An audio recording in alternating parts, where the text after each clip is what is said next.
দেখা যাচ্ছে মুরগির ঘরের মধ্যে বাচ্চাদের লেখাপড়া করাচ্ছে জায়গার অভাবের জন্য। জায়গার অভাব কিসের জন্য? বিভিন্ন মানুষ বিভিন্ন সময় বিভিন্ন জায়গা দখল করে নিচ্ছে।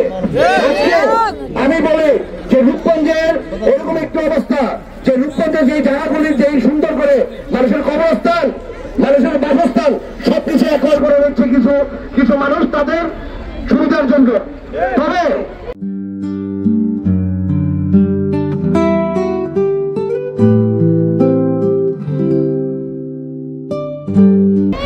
আমি যদি থাকতাম আপনাদের সাথে আগে, আমি এই রূপগঞ্জকে এরকম এক করে মধ্যে দিতাম না।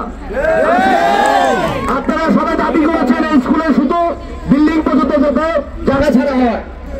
আমি দাবি করেছি সেটা না, কিন্তু আমি দাবি করেছি পুরো মাঠটা এলাকা দেন, বাচ্চারা এর ফুটবল খেলে।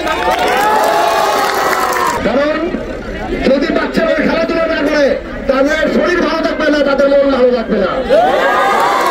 তবে আমি প্রথমে ধন্যবাদ জানাই আমার এইখানকার দাউদপুরের ব্যক্তিবৃন্দ, যারা সবাই মিলে একসাথে মিলে আমরা রাজুকে গিয়েছি এবং রাজুকের চেয়ারম্যান সাহেবকে ধন্যবাদ জানাই যে উনি অতি শীঘ্র একটি টিম করে যে আপনাদের মাঝখানে পাঠিয়ে আমাদের একটা মোটামুটি আশ্বাস দিয়ে গেছে যে আমাদের মাঠের জন্য জায়গা দিয়ে রাখবে।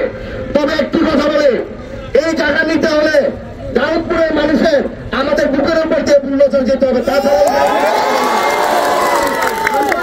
এই জায়গা রাখার জন্য যা কিছু করার দরকার আমি করবো।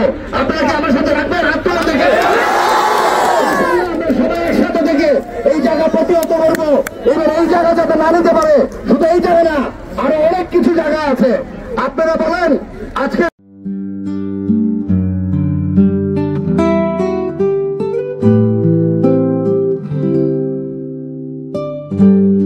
বিভিন্ন আমাদের এলাকার বাসীরা পথ পাচ্ছে না, যাদের জমি অধিগ্রহণ হয়েছে তারা পথ পায় নাই। পেয়েছে কারা? ছাত্রলীগের ছেলেরা, পেয়েছে যুবলীগের ছেলেরা।